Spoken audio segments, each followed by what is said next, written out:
ನಿಶ್ಚಿತವಾಗಿಯೂ ಇದು ಆಗ್ತದೆ. ಈ ಸಲ ವೋಟ್ಗಳನ್ನು ಕಡಿಮೆ ಮಾಡ್ತಾರೆ. ಇರೋರೆಲ್ಲ ಆದಷ್ಟು BJP ಪರ ಇದ್ದಂಥವ್ರು ಅಥವಾ ನಿತೀಶ್ ಪರ ಇದ್ದಂಥವ್ರು ಅಲ್ಲಿ ಉಳಿತಾರೆ, ಉಳಿದವ್ರು ಹಾಕುವಂಥ ಒಂದು ಹಕ್ಕು ಹೋಗ್ತದೆ ಅನ್ನುವಂಥದ್ದು.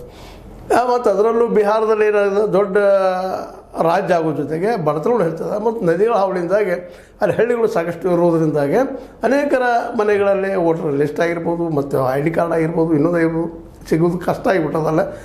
ಅದರಲ್ಲೂ ಈ ಬಿಹಾರದಿದ್ದು ಈ ಬಾಂಗ್ಲಾದೇಶ ಸಮೀಪ ಇರೋದ್ರಿಂದ ಬಂಗಾಳಿಗಳು ಹೆಚ್ಚು ಬೈದಿದ್ದಾರಪ್ಪ ಅಲ್ಲಿ ಅನ್ನೋ ಆರೋಪ ಮಾಡ್ತಾ BJP ಇವತ್ತು ಆದಷ್ಟು ಮುಸ್ಲಿಂ ವೋಟುಗಳನ್ನ ಕಟ್ ಮಾಡುವಂಥ ಕೆಲಸವನ್ನು ಮಾಡಿದ್ರಿಂದಾಗಿ ಇವತ್ತೆಲ್ಲ ಇಂಡಿಯಾ ಸಂಘಟನೆ ಎದ್ದು ನಿಂತದ್ದು, ವಿರೋಧ ಮಾಡ್ತದೆ. ಆ ಬಿಹಾರ ಎಲೆಕ್ಷನ್ ಸಲುವಾಗಿ ಇವತ್ತು ನಮ್ಮ ರಾಹುಲ್ ಗಾಂಧಿಯವರು ಪೂರ್ಣ ಪ್ರಮಾಣದಲ್ಲಿ ಅಟ್ಯಾಕಿಂಗ್ ನೇಚರ್ ಬಂದಿರ್ತಿದ್ದಾರೆ. ಅದಕ್ಕೆ ಆಟೋಮ್ ಬಾಂಬ್ನ ಸಿಡಿಸ್ತೀನಿ ದಾಖಲೆ ಇದಾವ, ಇನ್ನು ಕೋರ್ಟ್ಗೆ ಹೋಯ್ತಾನೆ ಅಂತ ಹೇಳ್ತಾ ಇದ್ದಾರೆ.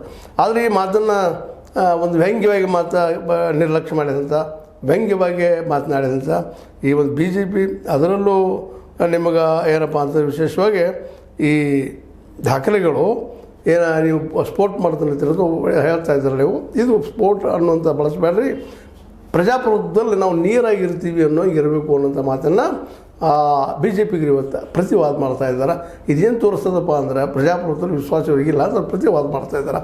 ಸಂಬಿತ್ ಪಾತ್ರ ಅವರಂತೆ ಮೂಲತಃ BJP ಕಟ್ಟ BJPಯವರು